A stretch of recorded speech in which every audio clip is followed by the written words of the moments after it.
Assalamualaikum warahmatullahi wabarakatuh. Perkenalkan, saya Salvina dengan NIM 2357301123 dari kelas 2 SIB. Pada kesempatan kali ini saya akan menjelaskan tugas yang sudah diberikan pada pertemuan 11. Untuk soal yang pertama, saya akan buat button atau tombol untuk login dengan kamera yang nantinya akan menampilkan kamera. Kemudian nanti kalau misalnya kita udah foto, itu akan ditampilkan foto beserta lokasi pengambilan fotonya. Nah, yang kedua nanti akan ada menu baru untuk membaca akselerator, terus proximity sama light. Nah, itu nanti ketiga sensor ini akan ditampilkan ke text view. Kita akan mulai ke soal yang pertama, yaitu kita masuk menggunakan kamera yang dimana nanti hasilnya ditampilkan beserta dengan lokasi. Langkah pertama yang saya lakukan adalah untuk halaman login itu saya tambahkan halaman bagian baru. Nih, jadi halaman login ini ada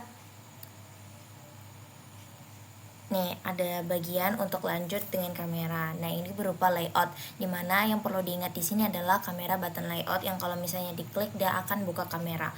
Apa aja sih yang harus kita lakukan? Nah, kita kan tadi tuh udah edit di bagian layoutnya kan. Nah, sekarang silakan buka halaman login activity. Nah, disinilah ada beberapa perubahan. Pertama, kita deklarasikan dulu variabel location karena kita butuhkan lokasi. Nah, nanti kita akan deklarasikan di sini variabel location sama variabel kamera. Itu bisa akses kameranya, kemudian gimana nanti waktu tag video, tag fotonya menggunakan kamera. Nah, kemudian di sini ada izin akses. Izin akses itu pertama izin akses untuk mengambil lokasi, kemudian izin akses untuk membuka kamera, sama yang ketiga itu izin akses untuk mengambil gambar. Dan ini adalah code yang sama yang diberikan pada pertemuan sebelumnya untuk izin. Nah, di sini ada inisialisasi yang sama yang ada di fragment sensor. Kemudian kita inisialisasikan untuk lokasi provider kliennya. Kemudian di sini ada binding untuk button.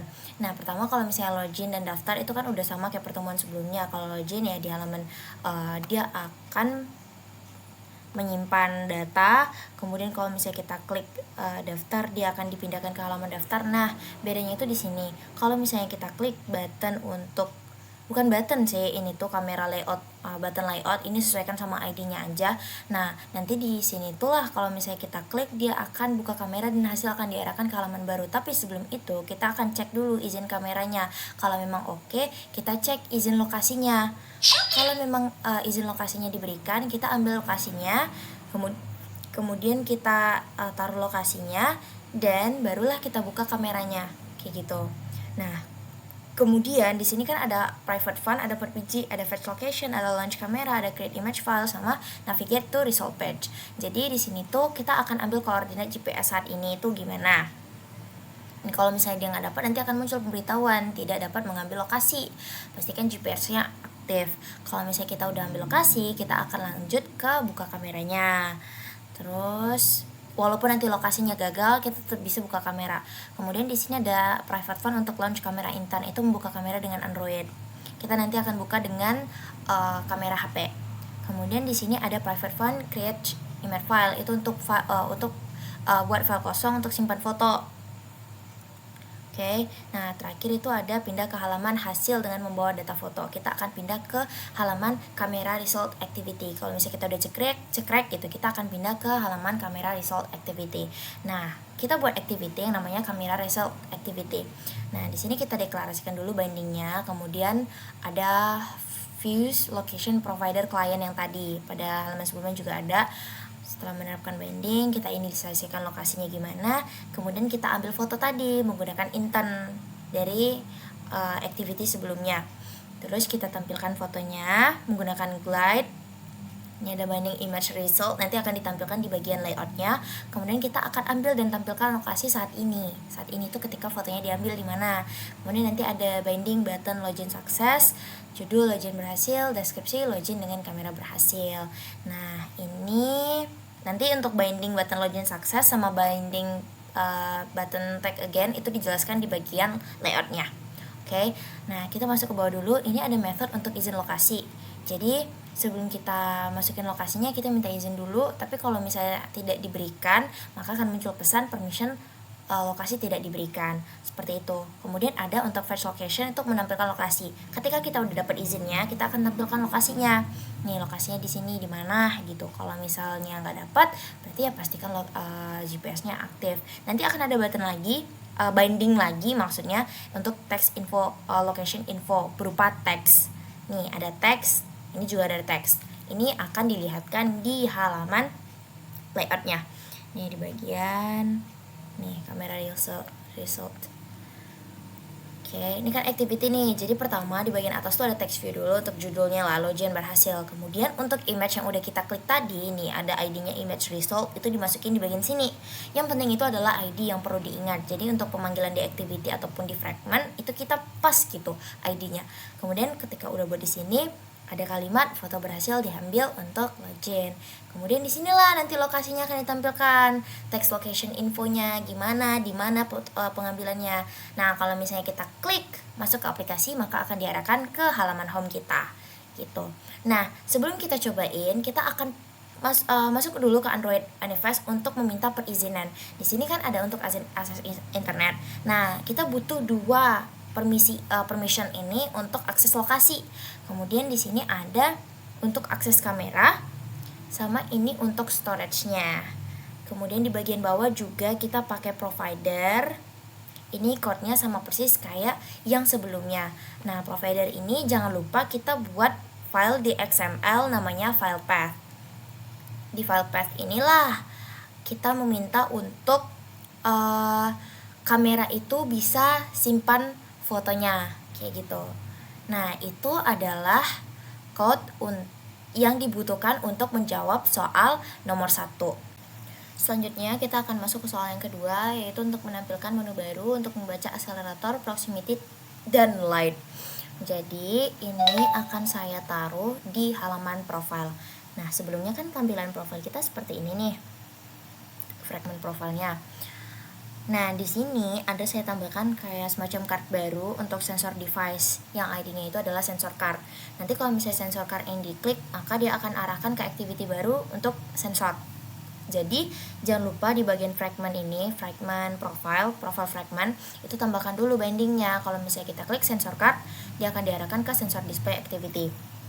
Kita masuk dulu ke activity yang udah dibuat, yaitu sensor display activity. Nah, di sini udah ada nih activity-nya, tapi sebelum kita masuk ke pembahasan activity, kita buka dulu layout untuk sensor display-nya. Nah, di bagian atas itu ada toolbar seperti biasa. Untuk bagian bawah itu ada semacam judulnya. Judulnya itu sensor device reader. Kemudian di sini ada activity sensor berupa text view aja, itu biasa. Kemudian inilah ada button, dan button. Ini ada button dengan ID button accelerometer. Terus di sini ada button proximity sama ada button untuk light. Yang kalau misalnya diklik nanti dia akan membaca accelerometer kita, akan membaca proximity kita, akan baca light kita. Kemudian nanti hasil pembacaan sensornya itu akan dituliskan di sini. Oke. Nah, di sini kita perlu ingat itu ID-nya sebenarnya. Jadi, ketika kita udah tahu nih text accelerometer, kemudian di sini ada text proximity sama text light. Itulah yang akan kita gunakan di bagian activity-nya nanti. Oke, jadi kan kita udah tahu nih masing-masing bentuknya gimana. Kemudian untuk ID-nya juga udah diketahui. Kita balik ke sensor display activity. Seperti biasa, kita binding dulu. Kemudian di sini ada deklarasi untuk variabel sensornya, dan ini sama persis saya lakukan pada fragment sensor di pertemuan sebelumnya. Oke, kemudian kita terapkan binding juga dan kita setup toolbar seperti biasa. Judul toolbarnya adalah sensor device. Kemudian kita inisialis sensornya, ada sensor manager. Kemudian kita deklarasikanlah accelerometernya, proximity sama lightnya. Kemudian kita setup click listener untuk untuk tombol sensor. Nah, ini tadi kan ada teksnya nih. Kita inisialisasi dulu teks accelerometer, teks proximity sama teks lightnya berupa tidak aktif. Ini semacam keterangan gitu. Kemudian di sinilah tombol-tombolnya itu bekerja. Ada 3 kan tadi tombolnya. Pertama ada accelerometer, proximity sama button light. Sebenarnya di sini tuh ada button lagi, button stop sensor untuk stop semua aktivitas yang ada. Oke, terus di bagian bawah nih ada function unaccuracy change. Ini tidak digunakan, tapi function ini harus ada. Itu udah dijelaskan juga pada pertemuan sebelumnya. Nah, nanti kalau misalnya kita klik button accelerometer, dia akan baca accelerometer kita, terus nanti akan ditampilkan berapa. Kalau misalnya nggak ada, berarti nanti akan muncul tidak diaktifkan atau tidak tersedia. Dan itu juga berlaku untuk proximity, kemudian juga berlaku untuk light. Kalau misalnya kita klik button stop sensor, maka akan di set lah untuk accelerometer, proximity sama lightnya tidak aktif, dan semua sensor dihentikan. Seperti itu. Kemudian di sini, nah ini bedanya sama pertemuan sebelumnya adalah di tugas kali ini kita akan menampilkan accelerometernya berupa di text view. Kita akan simpan accelerometer kita di text view, bukan di locket seperti pertemuan sebelumnya. Nah, samalah kayak proximity sama kayak light. Jadi kita gak cuma sekedar di locket aja, tapi kita tampilkan di layar kita. Kan tadi udah ditampilkan tuh di layoutnya seperti apa nanti kira-kira. Nah, oke. Kemudian di bawah ini ada function baru untuk on destroy, itu untuk stop semua sensor berhenti. Itu seperti di fragment sensor sebelumnya. Kemudian ada yang terakhir itu untuk menutup activity. Saat ini kita kembali ke activity sebelumnya. Oh ya, sebagai ilmu tambahan juga untuk kita, jadi accelerometer itu untuk mendeteksi gerakan-gerakan. Jadi kan tadi saya pegang HP-nya tuh gerak-gerak gitu kan ya. Jadi dia accelerometernya tuh ganti-ganti. Dia deteksi rotasi layar juga. Terus kalau misalnya proximity sensor itu dia tuh kayak mendeteksi kedekatan objek terhadap layar. Itu digunakan kalau misalnya kayak kita mau nelfon tuh, terus kita deketin ke telinga kayak gitu. Nah, kalau misalnya terakhir itu ada light sensor, tuh digunakan untuk mengatur cahaya yang ada di sekitar perangkat gitu. Misalnya tuh kayak mengatur kecerahan otomatis, aplikasi cuaca, atau berdasarkan kondisi ruangannya kayak gitu. Kita akan masuk ke demo aplikasinya. Pertama, ini saya udah siapkan HP yang udah terhubung dengan emulator menggunakan kabel USB. Jadi nanti untuk aplikasinya akan saya kontrol melalui HP. Nah, ketika app-nya dibuka, muncul halaman onboarding kayak biasa.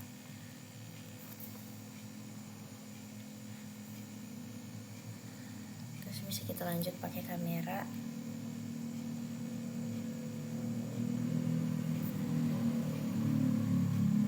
Nah, fotonya juga berhasil diambil, terus lokasinya juga udah ditentukan titik koordinatnya di mana-mana aja. Nanti tuh ketika pertama kali kita coba, dia bakal minta kayak semacam permisi gitu, apakah dia diizinkan untuk pakai kamera, apakah dia diizinkan untuk mengambil lokasi, itu kita terima aja. Oke, nanti kalau misalnya masuk ke aplikasi, kita masuk ke halaman utama kita. Oke, terus untuk bagian yang tadi tuh sensor device, ini dia. Klik tuh accelerometer saya, tuh proximity-nya, nah tuh light-nya. Jadi ini udah terbaca semuanya di aplikasi ini, itu berdasarkan sama HP saya seperti itu. Baik, cukup sekian yang dapat saya sampaikan. Terima kasih banyak atas perhatiannya. Mohon maaf apabila terdapat kesalahan. Saya tutup. Wassalamualaikum warahmatullahi wabarakatuh.